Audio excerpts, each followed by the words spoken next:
What episode is this, by the way? 31, I think. 31? All right, episode 31 then. All right, boys. Good evening, everyone. Welcome to episode 31 of the Racing Line podcast. It's been a bit of a slow week or slower week in the racing world. It depends on what racing you watch, to be honest with you, because there's been quite a bit of racing to watch if you're interested in some of the smaller categories that are on show. But it's a slower week for the podcast anyway. So we've got a few different things that we're going to be talking about tonight. A little bit of Formula One, a little bit of MotoGP, a little bit of Bathurst 6 hours.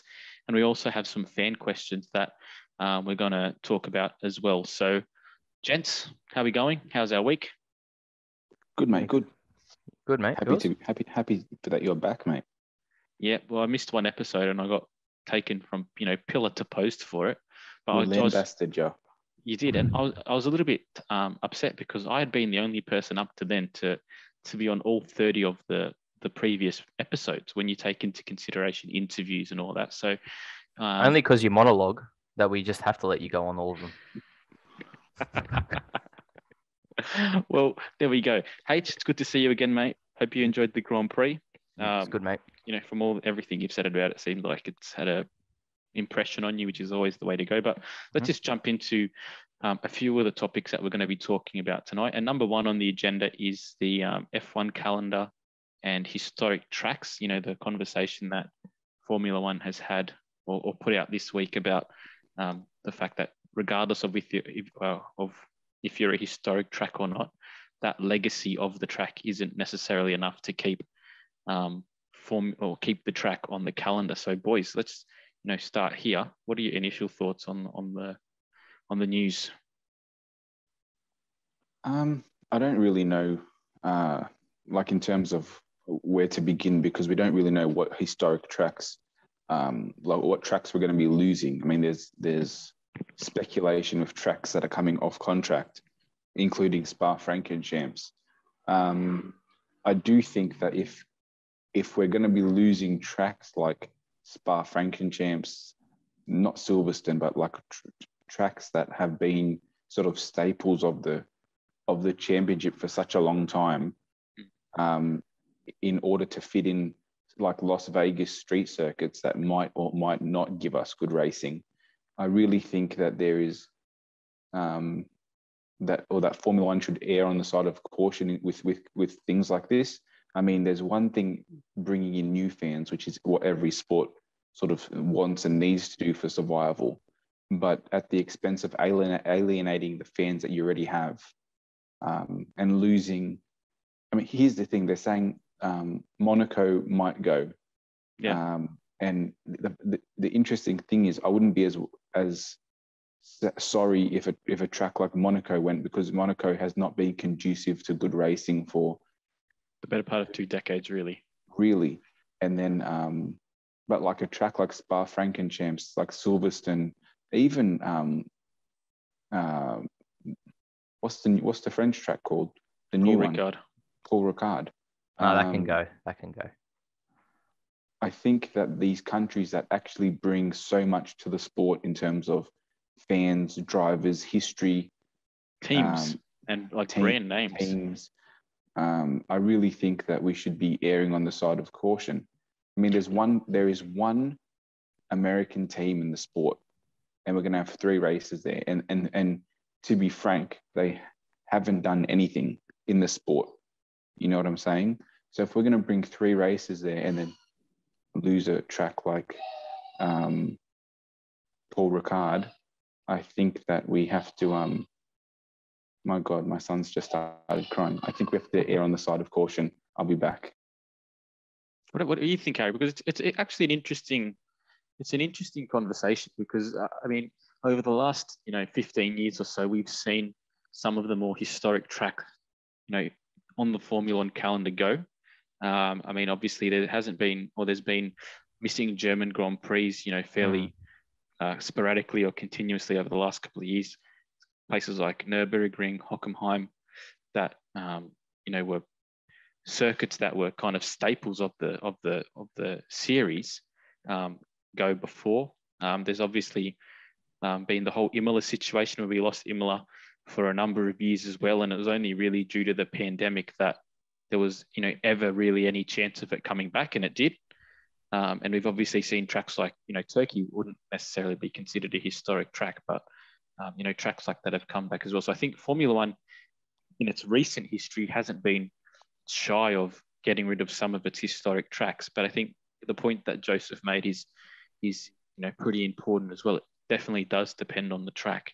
It depends on, the history of it. It depends on whether the track is conducive to good racing as well. And if you've got a track like Spa, for example, that is so, conducive to good racing, particularly with this new formula that we've got now, I think a track like Spa will be phenomenal.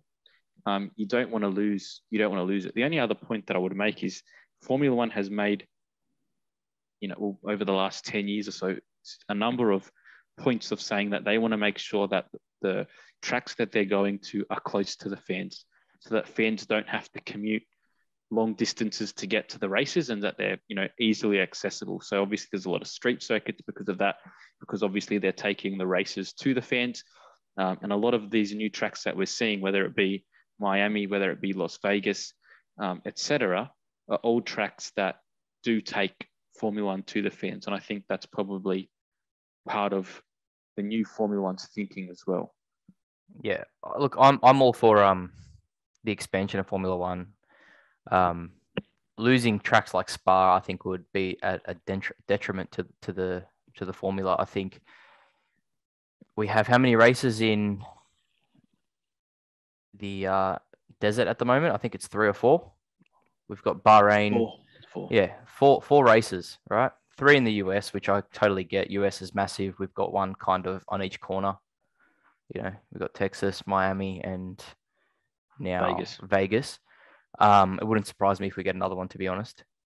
But 4 in the desert, and in my opinion, none of them are good for conducive for good racing, right? I think maybe Bahrain's okay. What about the Yas Marina circuit to end the year? I hate it. Yeah? Yeah. I don't mind.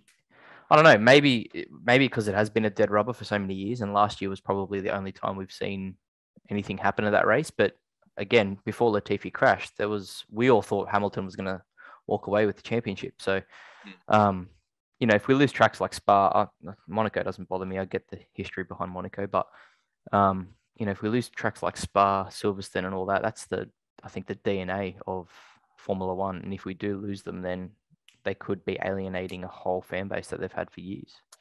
I think the other consideration that we probably do need to be aware of and considerate of is the fact that we're getting all of these new tracks. We want to keep a number of the historic tracks as well. But the reality is there's going to have to be a cull because either way, like we've spoken a couple of weeks ago about the fact that the calendar itself is getting too big. Yep. And I think that we've got to the point now where there's more races. We've got to the point now where like a DNF is reclaimable if you win, a majority of races over the remainder of the year. So it's not like the value for each race isn't as high anymore. So I think there's definitely a conversation about getting rid of some of potentially the historic tracks. I think, like you said, and Joseph said, getting rid of a place like Monaco. I mean, we understand the impetus of it or the prestige of the race, but the mystique of it, that's a good word. But as far as racing is concerned, it's not that great anymore. And I think if you look at something like Formula E, who are still racing in Monaco, that might be a more conducive category to Monaco, just based on the robustness of the cars and the speed that they're going at. Even places like Budapest, so Hungaroring, as much as that's a phenomenal track as well, it's getting to the point now where the cars are too big and not a whole lot of overtaking takes place there either. So getting rid of some of those tracks, I think, would be beneficial, only to allow some of these new tracks that we're racing at to be added as well, without making the tournament or the calendar any larger. Because I think what are we at? 22 tracks that we're racing at. 23. Too much. Like I think 100%. If we're going over 21, even like we keep coming back to, or we've said this before, but MotoGP is currently on 18 or 19 races a year. Perfect. And I think that's you're never having these triple headers You've got a few rounds where there's 2 weeks or 3 weeks off at times. I think that's the happy medium between having a really strong calendar, but then also not having too much. They race in America 2 or 3 times a year, depending on, or 2 times a year now. And probably the conversation about having as many golf or Emirates tracks in there as well, purely because they're bringing a lot of money into the sport is saturating the calendar too. You mentioned Imola, and that's obviously a historic track. We know the history behind that track in Formula One, incidents that have happened in the past, etc. Racing, 2005 or 2006, I think it was, the Alonso Schumacher battle, probably one of the best battles in Formula One. Awesome. One of the best battles to take place without an overtake. Yep, amazing. They were, right on each other's gearbox the whole way. But the racing at Imola in the past 2 years has been amazing, and we come back to it all the time, I think. And it's the lack of runoff, and it does differentiate the top drivers with the not so top drivers. And I think that's something that we need to be careful of, making all these sterile tracks that have massive amounts of runoff. But then you look at a place, we say that, and then we look at a place like Spa, where traditionally that has been the case. But then obviously they've made a number of upgrades to the track that have made it a little bit more in the name of safety. They have made them a little bit more sterile. Now, it was interesting. I was watching some British GT this morning, because they're racing right now on a Monday, because it's a long weekend. And one of the races was saying, and obviously it's GT cars, it's not Formula One, so they're not going as fast. But he said one of the things that is underrated and that drivers feel is going to a circuit where there's no runoff. He said, because a lot of these new tracks in Europe that we're racing at, and this is for, again, GTs, not Formula One, he's saying, if you make a mistake, you push the limit, you make a mistake, then you just slow down over the next 50 meters over the runoff that you've been given. And he said there's a real thrill for drivers to be able to go to tracks that don't have that runoff. And you as the driver have to create that barrier yourself with the exit, with the outside of the track, whether it's sand or whether it's grass or whatever it might be. So even the drivers, feel that too. I think I don't think it's going to change. It's just the nature of safety and where the sport's going. But it's a good point. Like, do we lose some of these big historic tracks that provide constraints to racing purely based on the surroundings? For some of these new tracks that are, the rushes that would be a track that would be happy to see go tomorrow, to be honest with you. So, and I don't think it's coming back because of the issue. So your rush is gone by default. But it's definitely an interesting conversation. What might actually be an interesting thing to do on the pod one night is actually to come up with our own 20 race calendar of the tracks that are there now and that are coming in that we would like to actually see. I'm writing that down. I like that. Write it down. I like that idea. We can come up with 5 tracks each, and we'll put them in to a calendar. Agreed. And Joey's back. Joey's back. No, if you hear old mate in the background, he's up here with me. Is he? Yeah. Hey, Enzo. You can hear him. Yeah. Speaking of tracks with minimal runoff, Joey, you want to give us a rundown of the Bathurst 6 hour and the domination of the M2s?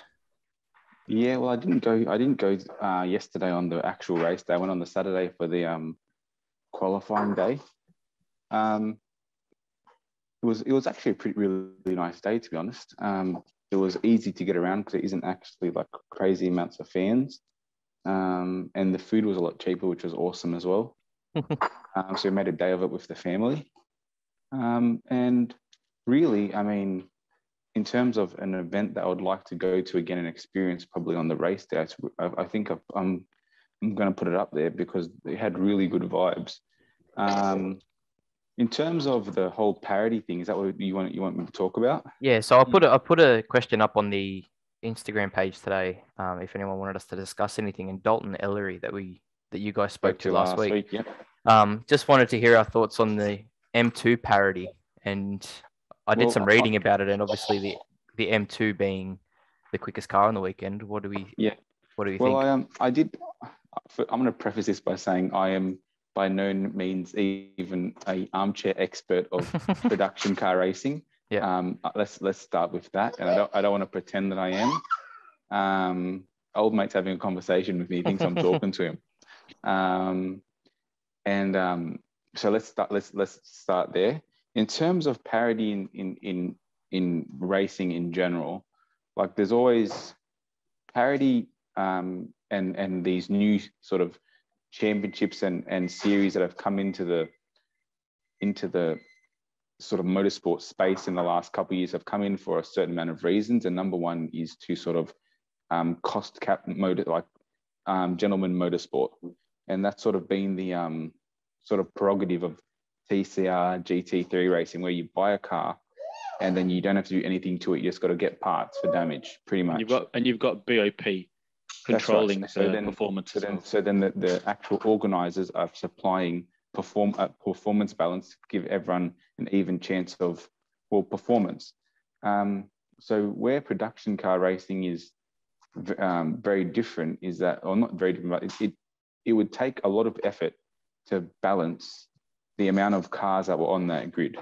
In terms of like, you had, I think there was 35 makes, Dalton was saying last week, in different classes, and then you have the M2s and the M3s that are actually in the same class, and they have the same sort of drivetrain power unit, but then the M2 is a lot lighter, which obviously so you're definitely going to have advantages with the actual just overall weight of the car. And the M2 Sprint smoked them. It came from the back of the grid. But you can imagine with a race like that with safety cars and such, coming from the back of the grid and being one of the fastest cars would be even more exacerbated because a lot of the cars are much slower than you. And on a track like that with so many long straights, you just breeze past, who knows, like 15 down a straight if they were all in line. So in terms of getting parity or trying to replicate parity in a sport like that, you would have to come up with sort of interesting ways to do it. And then it also takes a lot of time, effort, and then money, which sort of blows the sort of budget out of the water as well. Yeah, I guess that's the issue. I guess that's the issue though, because what I was reading today is if you want to be competitive, is the requirement now to get an M2. Car. Yeah. Like, are the M3s, are the Commodores, or whatever else they've got there, are they just non-competitive? And then that kind of takes away people wanting to actually enter the series. Well, it depends. I guess it always depends on what the goal is of the team that's entering. If there are teams that thought that they had a competitive chance to, battle for the race win, and they obviously didn't have that chance because of how competitive the car was, and it was the car to be in, then there's a few options. The first option is they have to, potentially class things better, but then obviously classing or reclassifying maybe the BMWs by themselves isn't going to allow someone who doesn't have that car to vie for the race win. I mean, obviously BOP wouldn't really work in that category, because if you're, the whole idea of production cars is, you take whatever car you have, it doesn't matter if it's as expensive as a BMW M3 or as cheap as a Hyundai Excel, you take what you can afford and you race it. So I don't know. I think the first thing I would say is, if you've got the money to spend on the BMW, and you've obviously spent the money to buy that car because you want to battle for the win, well, then you should have the chance to race it for the win. That's the first thing.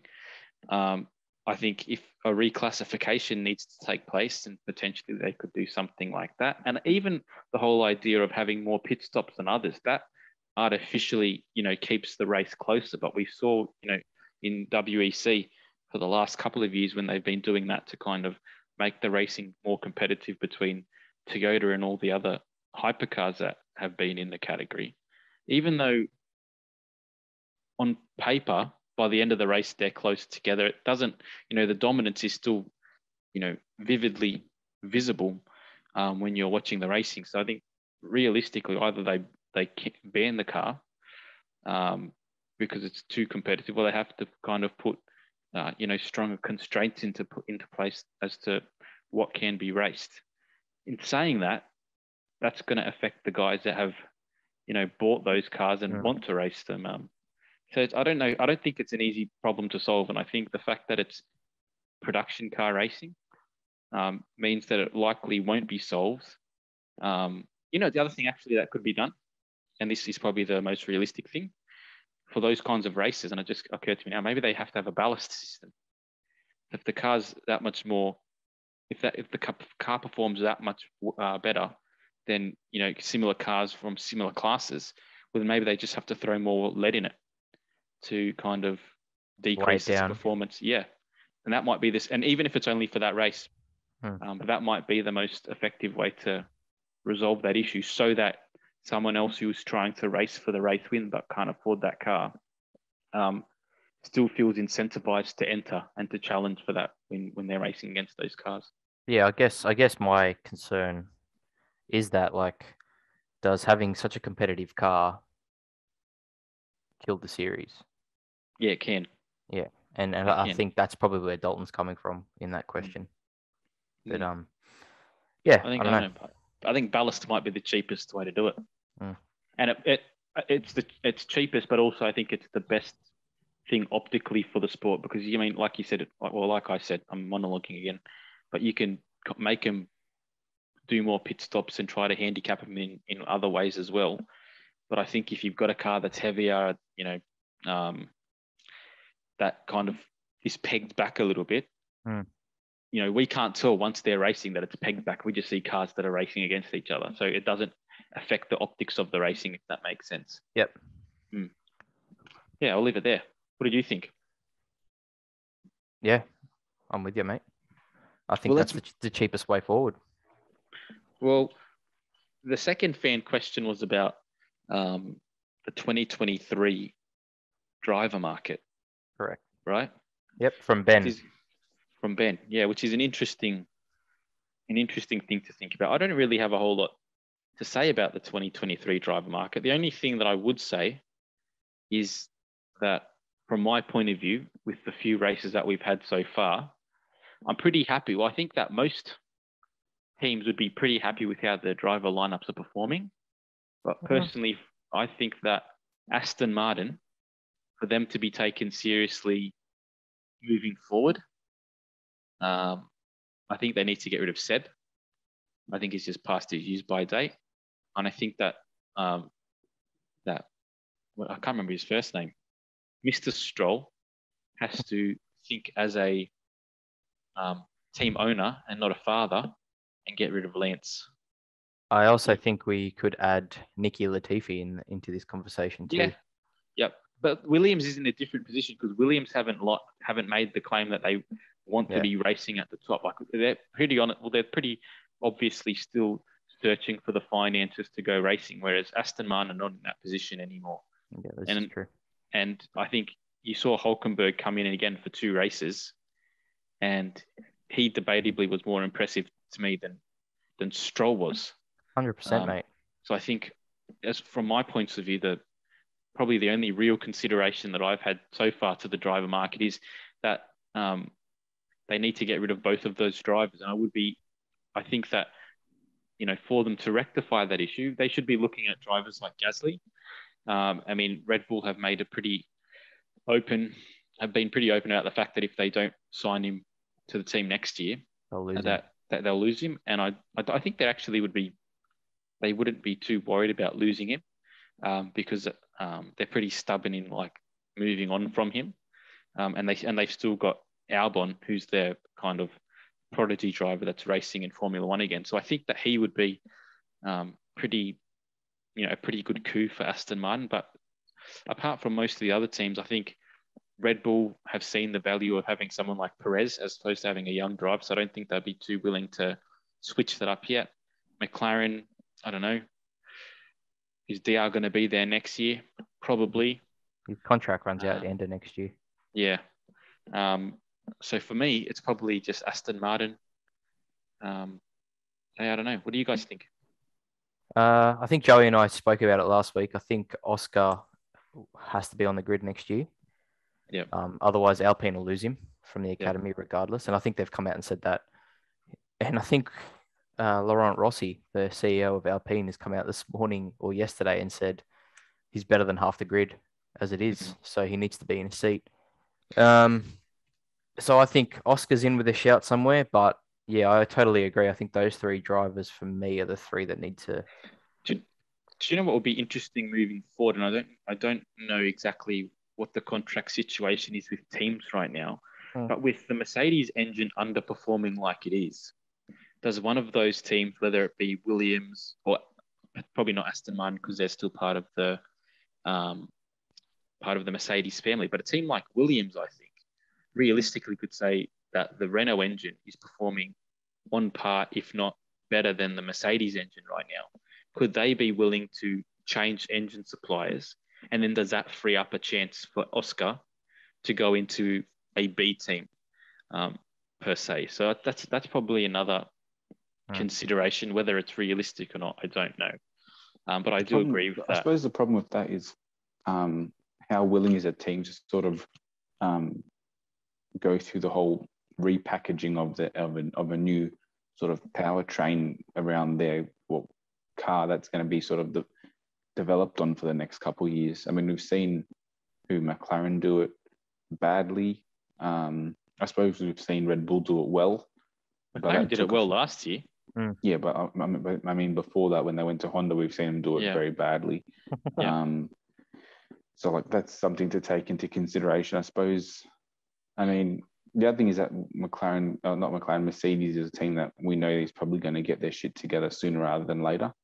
The other thing is that we've seen drivers jump between teams on loan without really having sort of engine allegiances anyway. Now, like it's not a new thing. Well, we've got Albon at Williams. We've seen Sainz go to Renault. So like I think that thing maybe 2 years ago, 3 years ago, before that happened, we probably would have thought, yeah, that's not going to happen. But now that we've seen it happen a few times, I think there's no taboo around it anymore. But I mean, in terms of Oscar, I mean, we're talking about Stroll and me and Harry spoke last week about Vettel, and people look at him through sort of rose-tinted glasses because he's a four-time world champion. But if the results he's bringing in aren't the results that you're probably paying a four-time world champion for. I agree. And we're seeing what Alonso's. I think what Alonso's still doing. Yeah, that's right. So Alonso's extracting performance from that car and performing at a level above his teammate. Whereas last year, I was telling Harry last week, I don't think Vettel consistently did that at Aston Martin, and like if he doesn't do that this year, then what are you paying him a big check for? Number one, and number two, it's going to fuel the argument that Stroll is good enough for that seat because they've got a four-time world champion next to him, albeit sort of at the end of his shelf life, I suppose. Be gone, Joe? Because you've been one of his stronger advocates recently. I do think if you're going to go Stroll or someone like Oscar, I'd say he should be gone. I think Stroll has lived out his Formula One shelf life, I'd say. And that's not to say that I don't think he could perform well in other sort of elite championships around the world. I mean, for example, I think that Stroll's Formula One career has been better than someone like Marcus Ericsson. And Marcus Ericsson is cutting up really nicely in IndyCar at the moment. So like, could he go to IndyCar? Could he go to WEC in some prototype car, Aston Martin, for example? These are championships that have good quality drivers, but they're not the best 20 in the world. And I think that he's like in cut of that cloth, but I think his Formula One career probably has come to an end in terms of like realistically. But does Mr. Stroll have, what's his first name again? Lawrence. Does Lawrence have the? I don't know. It's interesting because they want to be taken seriously as a team, But the reality is it doesn't matter how much talking they do and who they bring in. Like, unless the decision is made to cut ties with your son, who as a racer is good, but he's nothing great. Like, it doesn't matter what you do, you're not going to have the driver for the car.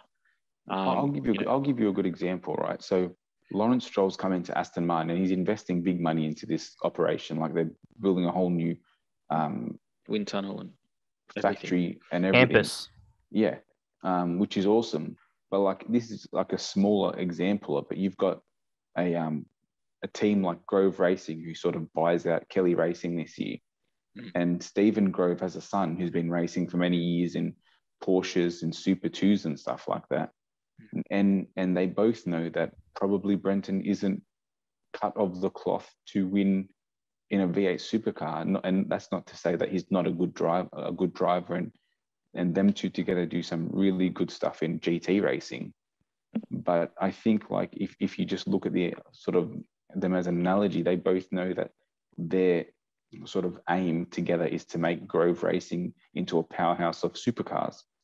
And they know that by not throwing Brenton into the car and by actually putting the best drivers available to help them succeed is actually what needs to happen to sort of push that project forward. And if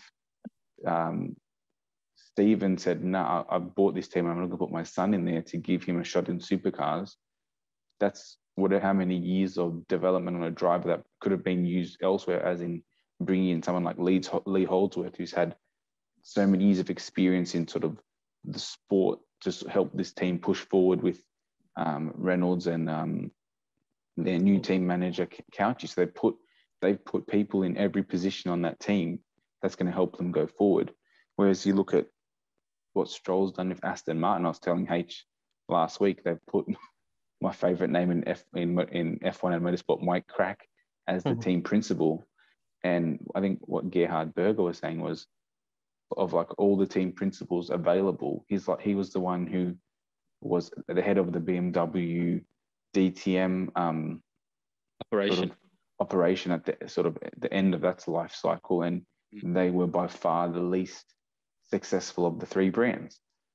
So, and you lose someone like what's his name, who went to Alpine? Yeah, Ocon. Not Ocon. Safnauer. Oh, yeah, Safnauer. Right. So you lose someone like him who's shown for many years that he's no scrub, and you bring someone who's got no experience and not really the track record. Like, it's just so many little things that don't add up. You know, I was listening to your pod last week, right? And that point that you made was really, I thought it was really good. But then it kind of got me thinking as well, right? When Mercedes obviously lost Ron Dennis the first time round, McLaren, Martin Whitmarsh took over. And for the first couple of years, they performed pretty well. They still had kind of all the systems in place to kind of keep operating as normal. And there was really, kind of no issues at the beginning. But then over his time at McLaren, they started to underperform dramatically to the point where they brought back Ron Dennis, or the shareholders did, right? He's the guy now that is in charge of that team. So when you're thinking about Crack, you're thinking about Whitmarsh. Yes, they're big names. Yes, you can claim them as coups because they've been in charge of, big teams, whether it be McLaren or BMW. But in both of those situations, neither one of those operators was extracting the most from those teams. So I think it's a very interesting situation there as a team. We've seen enough examples recently of team principals who haven't really, what's the word?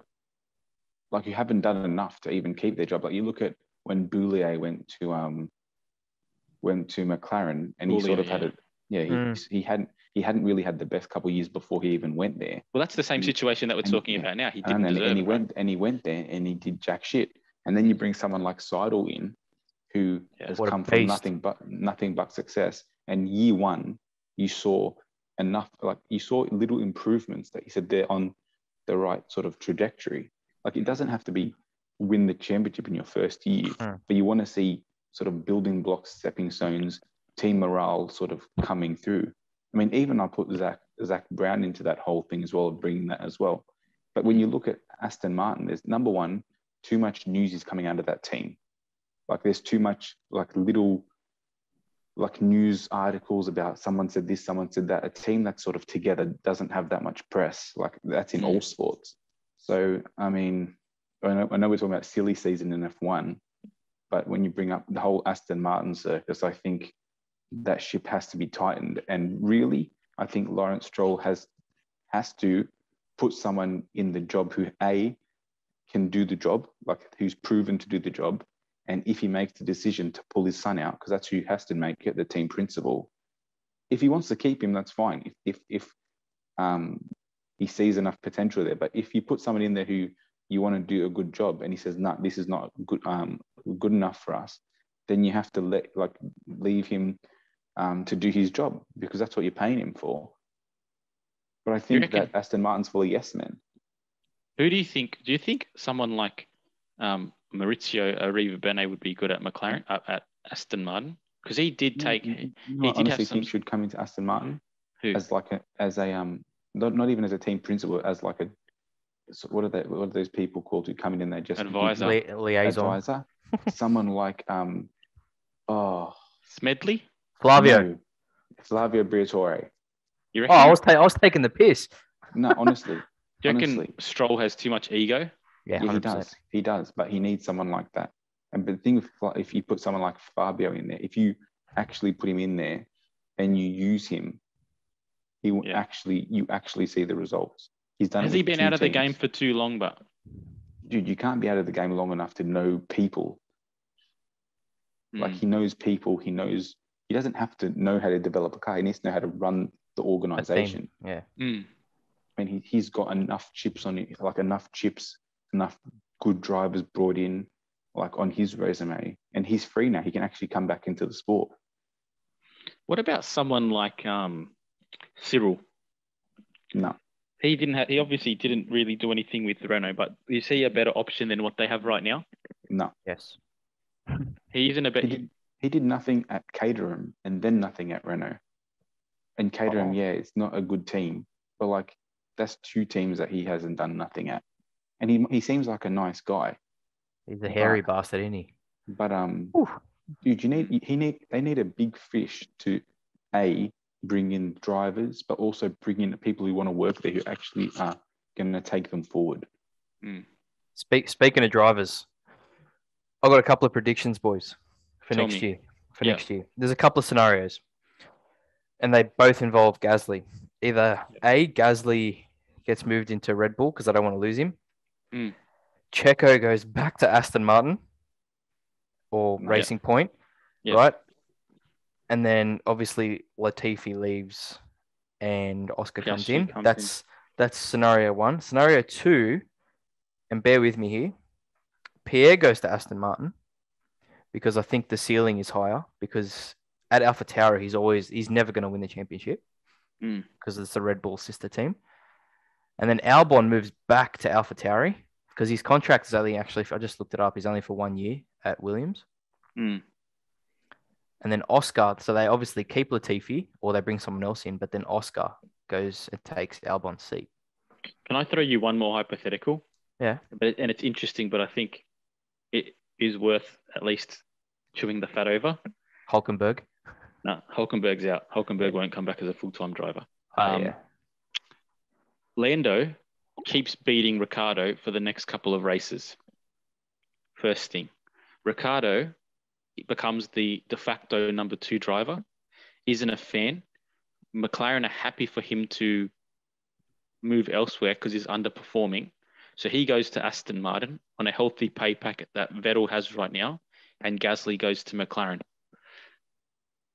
No, I can't see that in a million years. There's no chance McLaren's letting him go.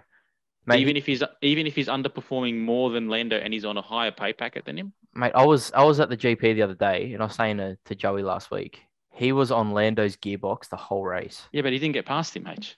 Yeah, He because got told not to. why would you pass him? You're not going to get on the podium. So he got told not to. He got told. Did you listen to our pod last week, bro? I We did. dissected this I did. infinitum. I did. But I'm saying if he doesn't, I said because obviously the Australian Grand Prix, there's, you know, it's the Australian races. Obviously, he's motivated and things like that. But if he keeps on, and the other thing is, he got told not to get past at his home race. So if that isn't telling you you're the number 2 driver, then I don't know what is. Yeah, but what's the point when McLaren have not scored any? You didn't listen to last week's pod, anyway. I thought we dissected this really well last week, eh? We did, but like really well. The other thing with Danny Rick, right? Different lens that we're talking about it. When he was at Renault, first year was shit. Second year he came 5th in the constructors in the drivers' championship. No, it always takes him a little bit to get. He shouldn't. I get that. He should get in the car and fucking drive it. Yeah. But when he does get in that car and he does gel with it, he's one of the best on the grid. But hey, if we get to like Anthony, if we Danny do Rick's 6 going nowhere, bro. I know, but if we do 6 more rounds and he's stop Jack Millering Danny Rick now. I know, far out. I can give him a couple races, man. Let us get to halfway through the season. Bastard had COVID. I loved when he came to McLaren, mate. That made my year, right? But if he left next year for someone like Gasly, as a team player, Ricciardo's better than fucking Gasly. I think it's debatable. Can I have a go now? Yeah, have a go. Have a go. So Danny Rick and Lando are not leaving McLaren because that car is not good enough to even judge their potential. All right, they have to develop that car. Number one, they're staying there. This is the only thing I can see happening. Vettel is going at the end of the year, 100%. Mm-hmm. He's gone. You bring Oscar to Aston Martin, maybe, but we're saying there's problems with that as well. But take Oscar to Aston Martin because that's going to be the only seat available. Throw some cheese their way and let him drive that car for a year. Then Pierre goes to Red Bull because he's going to because Red Bull will want to actually say that their academy works again. So bring him into Red Bull. Checo then goes to Williams and Albon goes to Toro Rosso. Oh, that's a big drop for Checo. Interesting. You know, last week, a bit off topic, but when I was at the Grand Prix, the love for Checo from the crowd, he probably got the 3rd biggest cheer behind DR and Fernando. Yeah, but Checo going to a team like Williams makes sense. If he's not going to be at Red Bull, you bring him to a team like Williams. Number one, Aston Martin again. No, he won't go there again. He doesn't like the Strolls.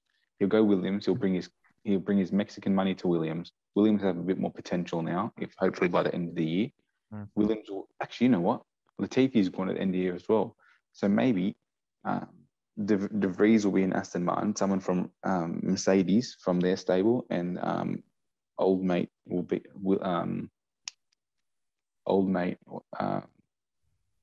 Fuck, I just said his name. Anyway, while you think about his name, Williams. What about this?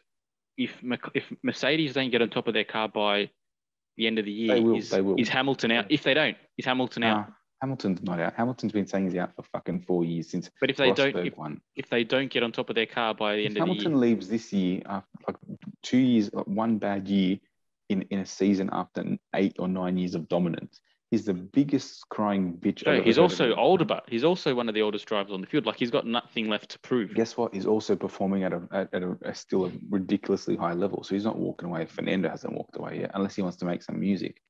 Maybe he wants to make some music. Maybe he does. That's what I mean. Maybe he does. I don't think so. It's definitely an interesting conversation. Mm. It would be. It's all hypothetical, obviously. It would be really bad optics. I think that one especially.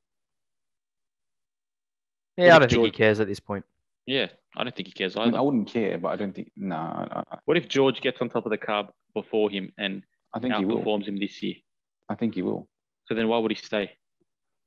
Yeah, maybe. It's interesting, right? I don't definitely think he'll an interesting. I think that's the biggest stretch you've had. That's the biggest stretch I've had. I don't think so. More than the Ricciardo stretch.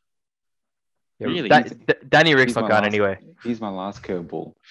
I wouldn't mind it. Andretti actually bring a team next year. Yeah, next year? No, never going to happen. Definitely not next year. They're not developed enough for that. They're not ready. No. No. Not at all. MotoGP. Yeah, jump into MotoGP. Well, it's definitely how many? We've missed 3 races. We've been waiting for Michael, but yeah, we have. He's still indisposed. In Belo Horizonte in Brazil. So he's obviously a little bit occupied right now. But boys, can I preface this, please? Yeah. Can we keep the Jack Miller hate to a minimum so we can actually talk about real stuff? Yeah, sure, 100%. Can we keep that? Yeah. Low. Yeah. Because you got no legs to stand on at the moment. So let's just get that out of the way. Yeah. Why? What can you say about him? He's the leading GP22. So let's just say I'm not leading GP22. Let's not even mention him. Joe, I'm not Good here work, to. Podiums done. I'm not here to, it's not my goal just to berate the kid. Yes, it is. You literally send messages 2 minutes after the race going, his seat is gone. Look at Pecco. Well, let's start with like a bit of a recap. So obviously, since our last chat, we've had 3 races. We've had Indonesia, we've had Argentina, we've had Coda. In Indonesia, Miguel Oliveira came out of nowhere. Obviously, there was a bit of an issue with tyres and the surface of the track, and really dominated the race, which is really good to see. So it was Oliveira, Quartararo, Zarco, Miller, and Rins making the top 5. We then went to Argentina, and another great story. Aleix Espargaro got Aprilia's first win. Martin second, Rins third, Mir fourth, Bagnaia fifth. So 2 big stories, and then another massive story for the championship at Coda, with Bastianini taking his second win for Gresini, Rins in second, Miller coming home in third, and Mir and Bagnaia again pulling up the rear of the top 5. So, Joe, this last 3 rounds, what were your biggest takeaways? Well, I think Aprilia winning is probably the biggest takeaway no matter what. Especially because that weekend, even Maverick had quite a bit of pace and didn't look as bad as he had the last couple races before. And I think the last MotoGP pod, we sort of said we have to talk about Maverick next. And he sort of showed he showed more than what I was expecting. I suppose the bike must have been well suited to the track. I mean, good on them. Like it's an amazing performance. I'm especially happy for Aleix to get his first win for that team, like sort of building that team from pretty much sort of the rubble of sort of previous sort of attempts at building a good MotoGP bike. And then he's sort of got their first pole, got their first race. Like these Espargaro boys are good at building teams, that's for sure. They're good at racing bad bikes. And I think they're good. I think they're good at. They must be good at giving information to their engineers. That's what they must be good at. They must be able to feel the bike and translate that well. Both of them, which makes sense because they've probably both done it together for many years in terms of like their junior career.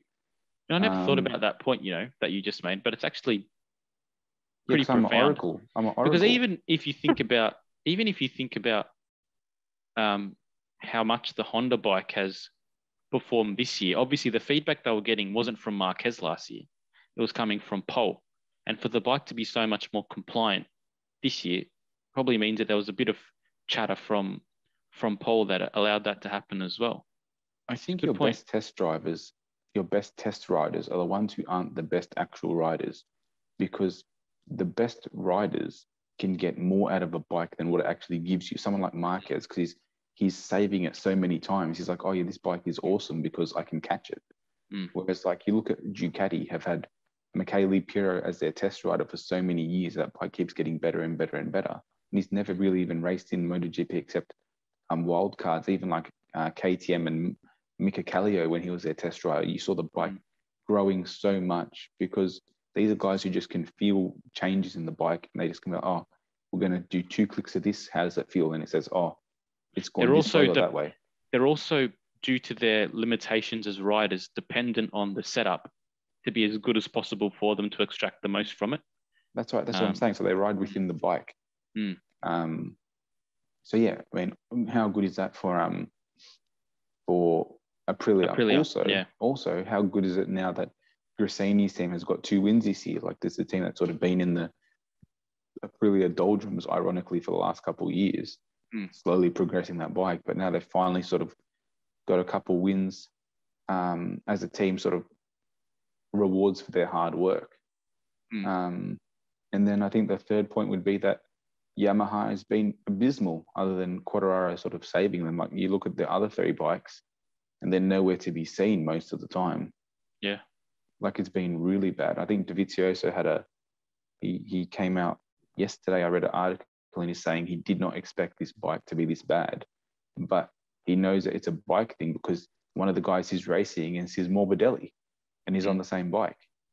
So, I mean, I don't know if Yamaha knew this year was going to be bad and they're sort of resting on last year's laurels to sort of build a better bike for next year and give themselves some time. But in terms of change of fortunes, I think they're going to lose a rider because of this. That's right. I was going to say they don't really have the time, even though they might want it, because the time that they're, thinking that they might have to build the other bike, they're going to lose their best rider because of it, which is definitely a huge issue. And when you think about, we haven't raised it, but it's probably a good time to raise it now. When you think about the issue that Marquez had in Indonesia, falling on his head again, missing a race because of it. I mean, it was, number one, it was miraculous that he was back at Coda. It was miraculous. I don't think it was miraculous how well he performed at Coda, because he still, had a horrible start and managed to go from 24th to 5th during the race. So he still definitely got the goods.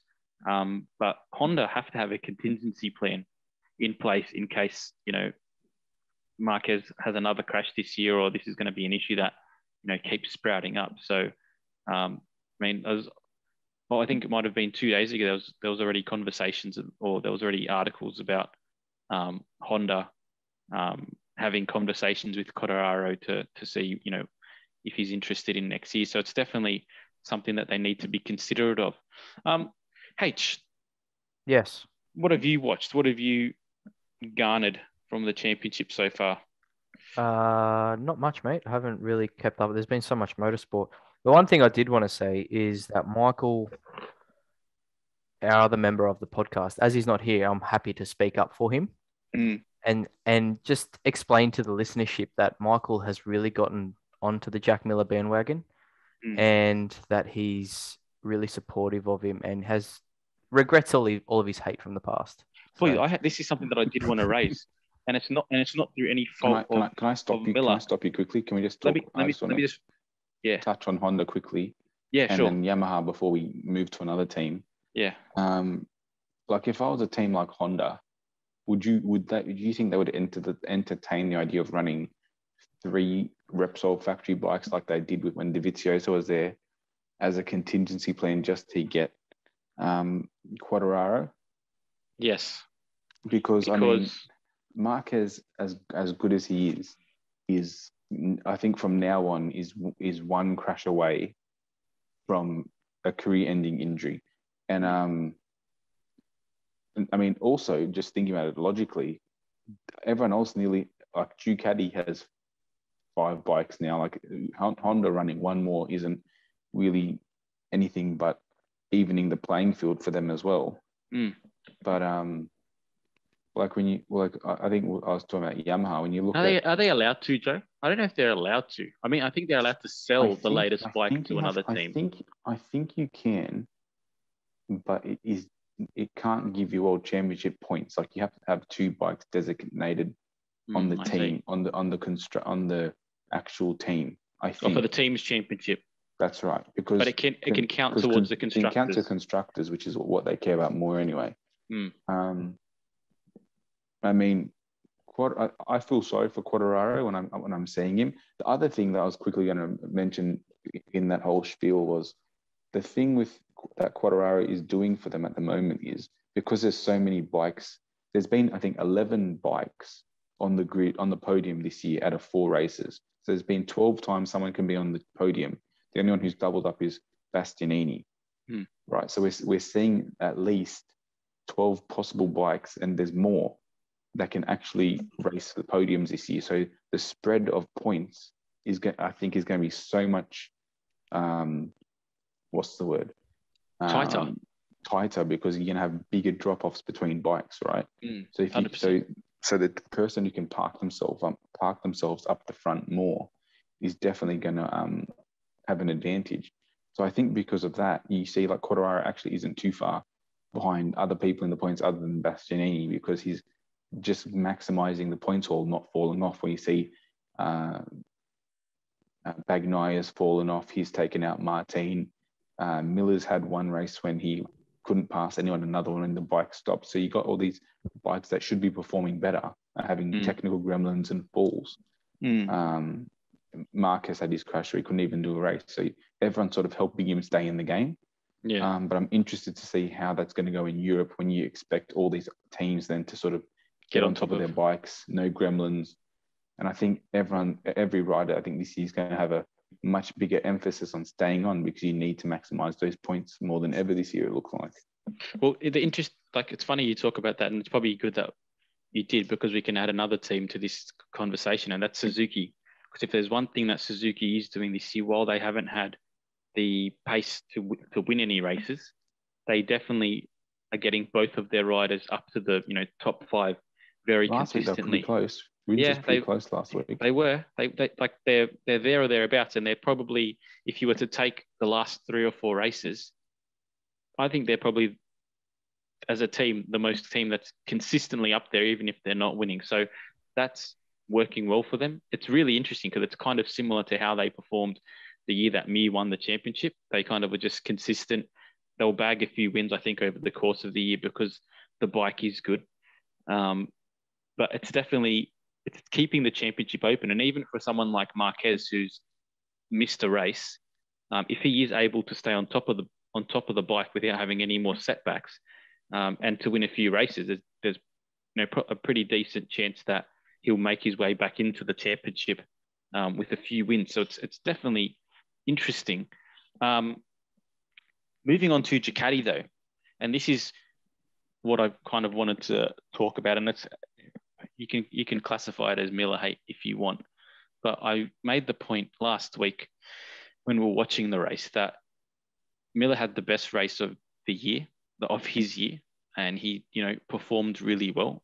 But would it be through no fault of his own? Could he still lose his ride purely because Bastianini is performing so well behind him? And then obviously that came out, or during the week it came out that Miller said, I'm not too fussed if I'm racing for the factory team or the Pramac team, provided that it's the latest bike. It doesn't really bother him. But do you think that's a pretty realistic possibility? You going to go, H? Oh, I had a question about something else. So you guys finish this one. Yeah. So I think it's definitely a possibility, and I would say it's more probability than possibility at the moment. I mean, realistically, all he can do is finish ahead of all the GP22s. Like what we said at the start of the year, I think still exists, is that the GP21 is at the moment a better bike. And they've known that since testing. But what we also said was that Ducati changed the bike because this bike gives them a bigger platform to now update, whereas the other one, they sort of said is up at the end of its update life cycle. So if let's say Miller stays the number one of the new bikes, are you going to get rid of him?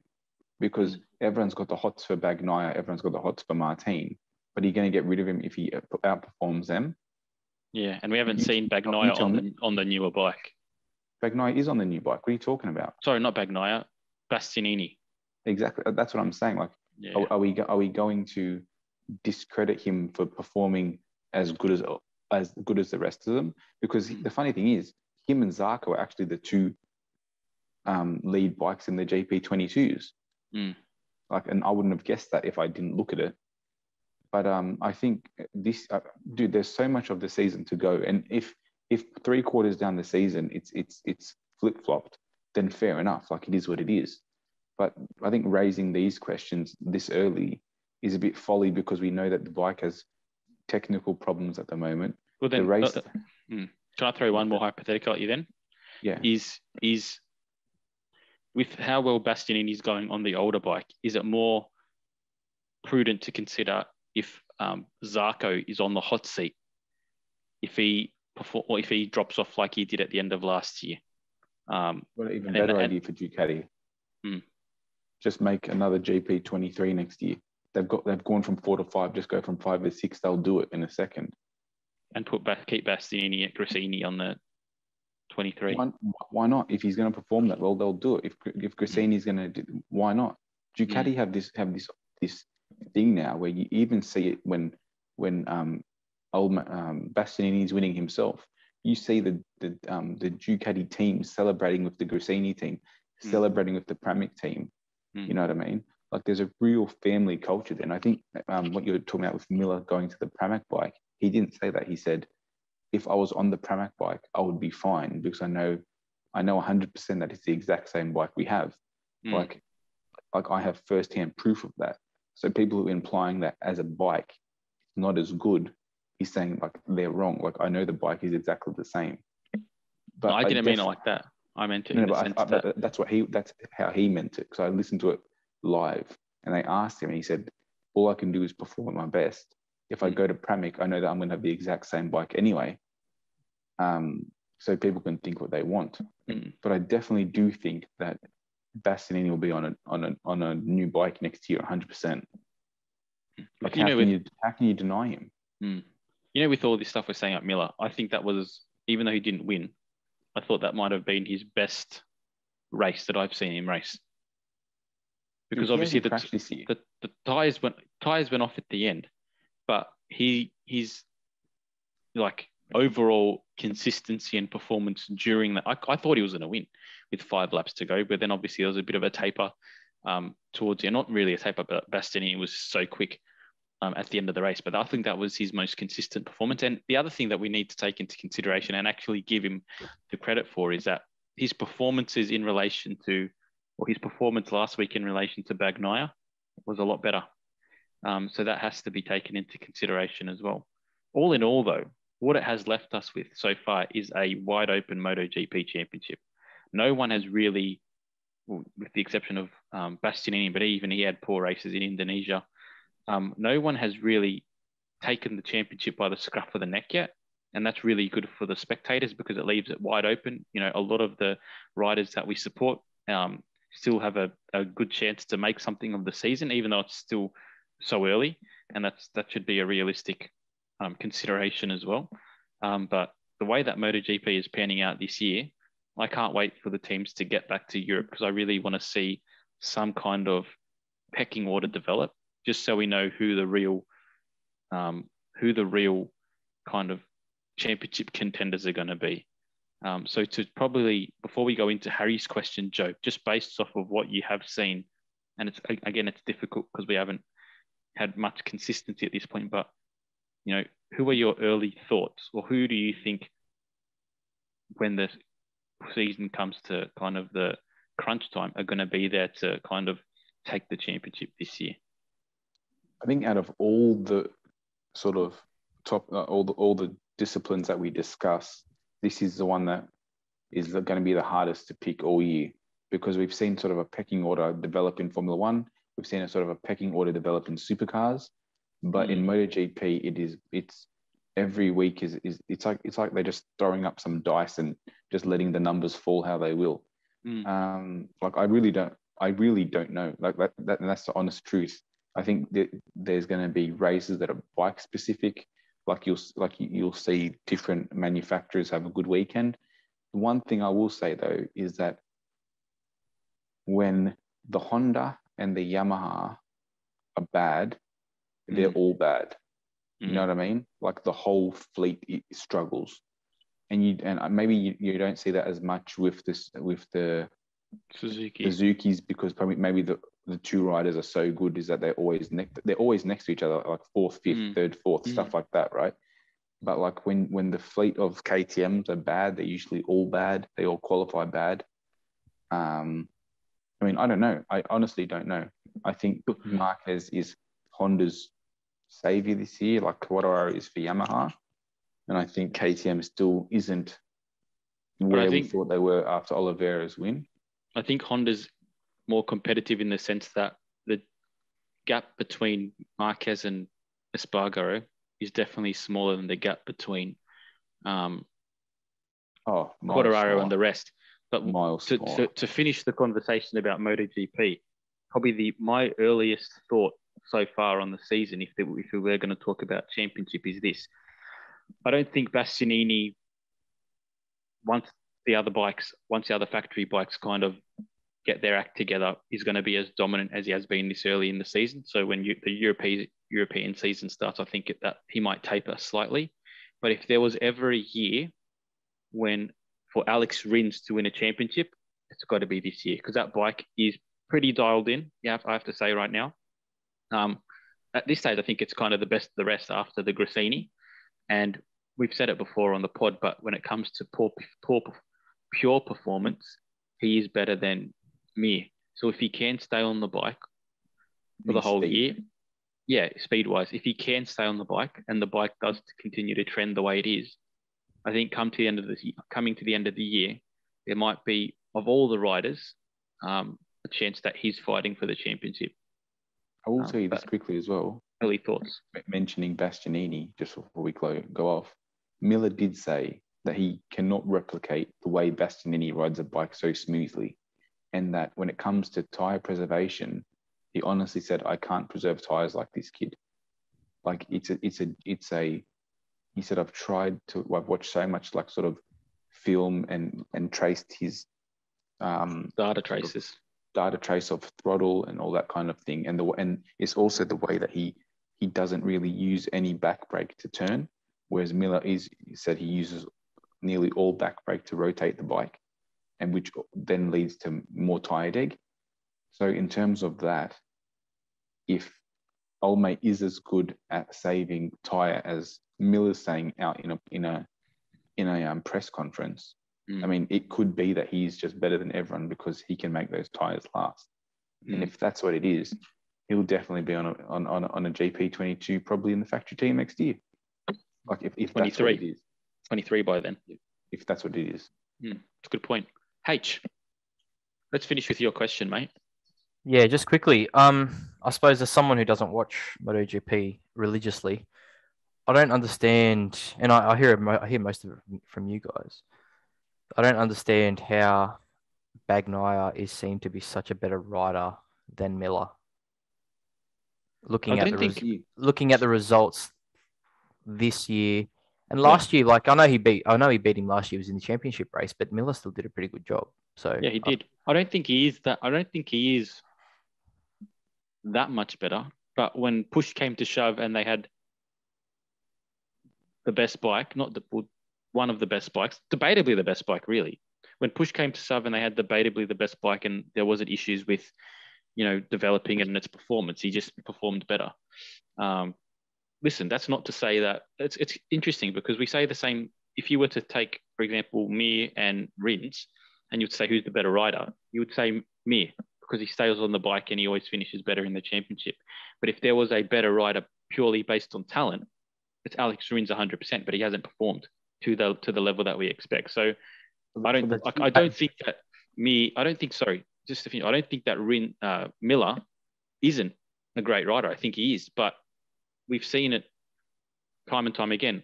Well, not time and time again, but we've seen people come in that have less experience than him and they're at or slightly above his level. And that has to tell you something. Okay. Yeah, I just wanted to kind of wrap my head around it because when I've watched him, he's done quite well. So, yeah. Jack is in definitely the top half of the MotoGP paddock in terms of his skill. The problem that Jack faces at the moment is that his team is full of awesome young riders who also happen to be Italian and an Italian team. But also happen to be on a great bike. Yeah, it's very rideable. They're on great bikes. They're all on great bikes. They're all really good. But these young guys, with Bagnaia, it's different because they've had 3 years together. They're 2-1, but like 1 year each on Pramac. And I want to see how it goes this year at the Ducati team.